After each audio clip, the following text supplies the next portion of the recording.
I was born to preach the gospel. I was born to preach the gospel.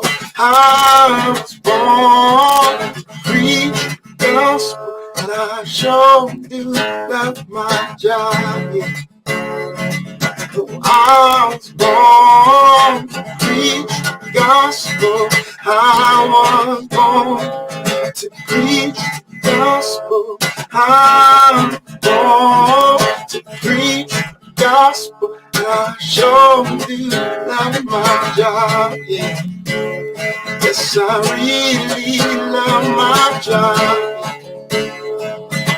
I'm a disciple that makes disciples that makes disciples.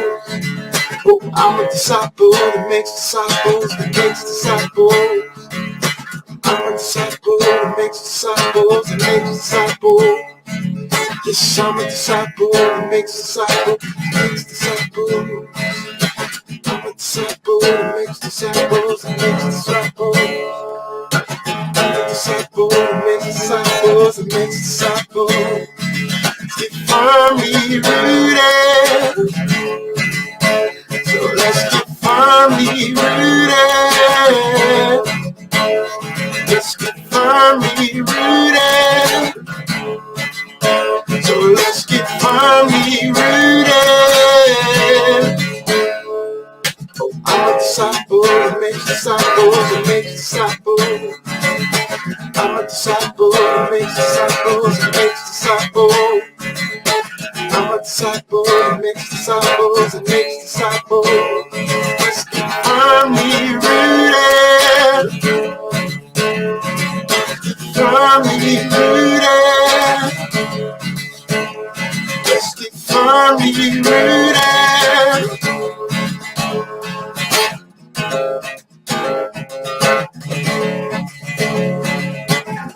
Yeshua, Yeshua, Yeshua, Yeshua, Yeshua, Yeshua.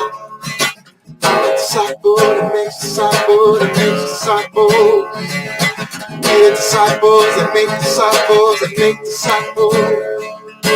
We are disciples that make disciples that make disciples.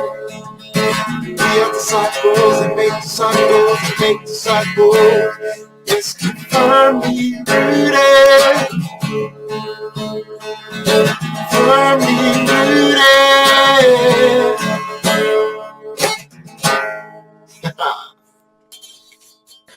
Hey, good morning, Rooted Men. Pastor Tom, Firmly Rooted Ministry.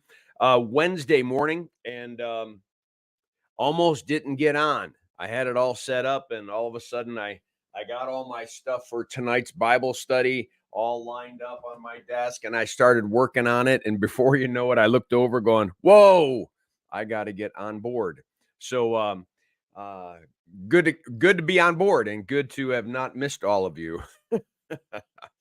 Hope that you're having a chance to be involved in the last week of Jesus's life. If not, easy to catch up. It's on Facebook, it's on YouTube, it's on X and Rumble.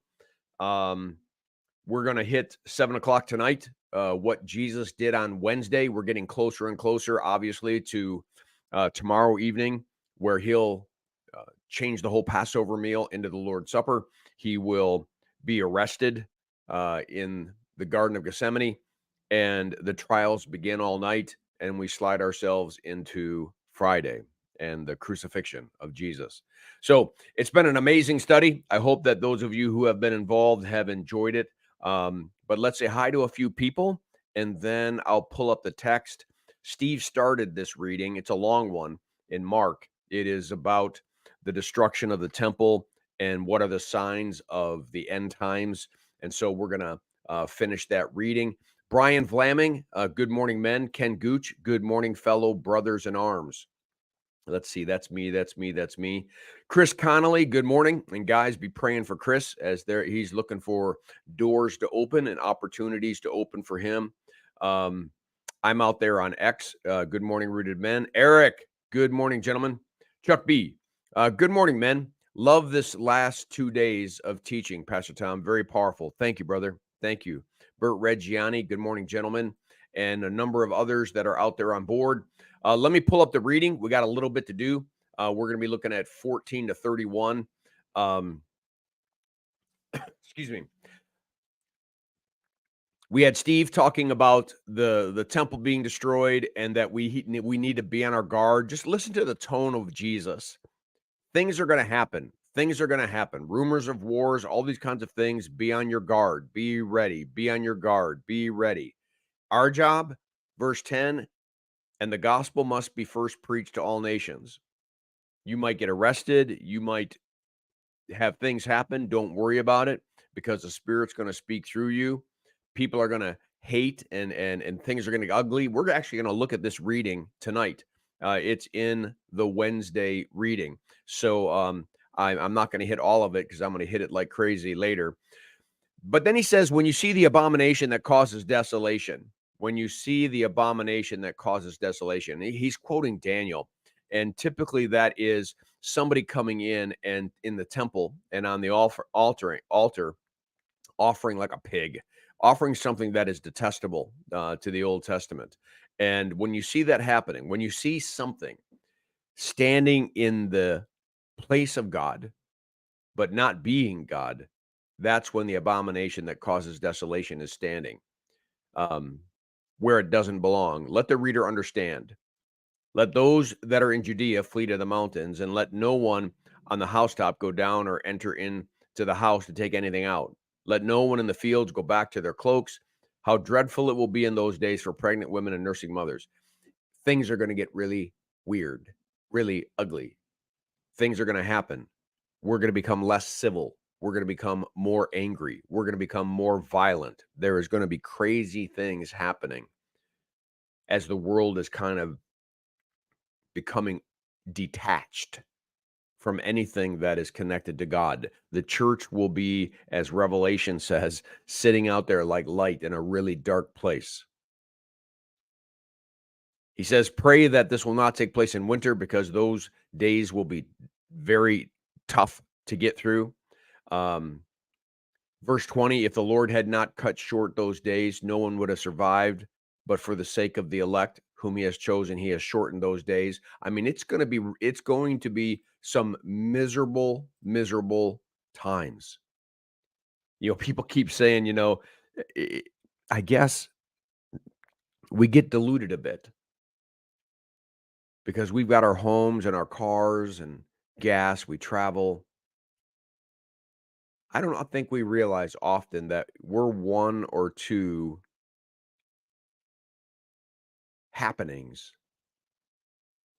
that would cause all of our comforts to be gone, that we would become like all the other nations of the world. Because the rest of the world's not like us.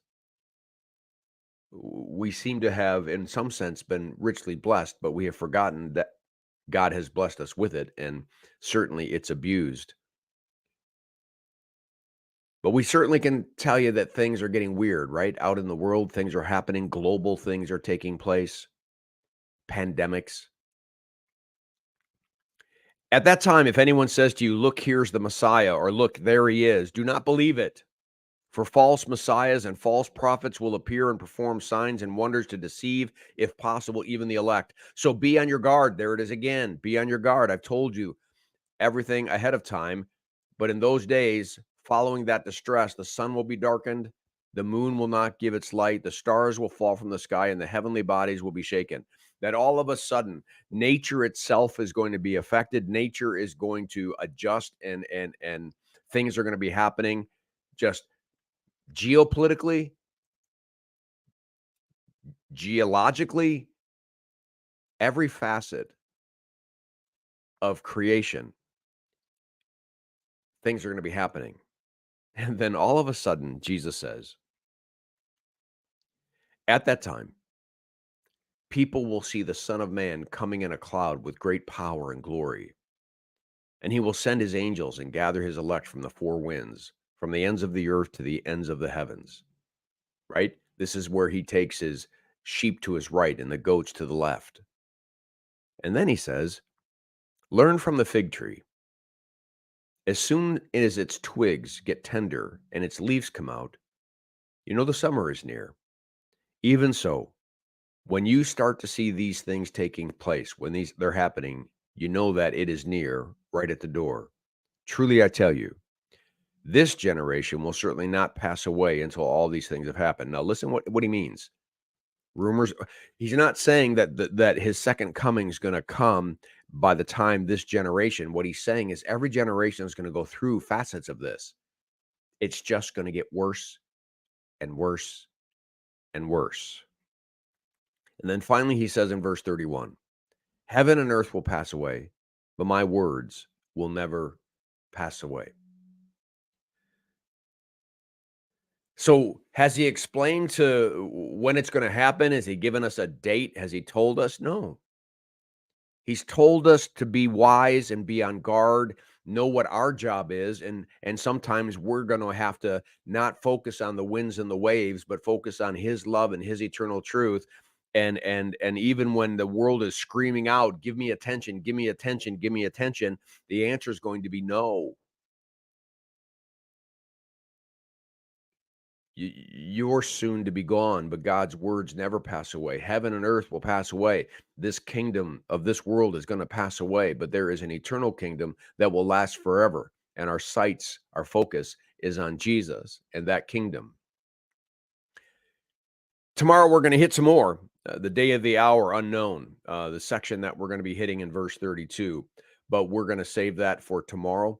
Let me pull myself out of the screen, or pull that reading out of the screen.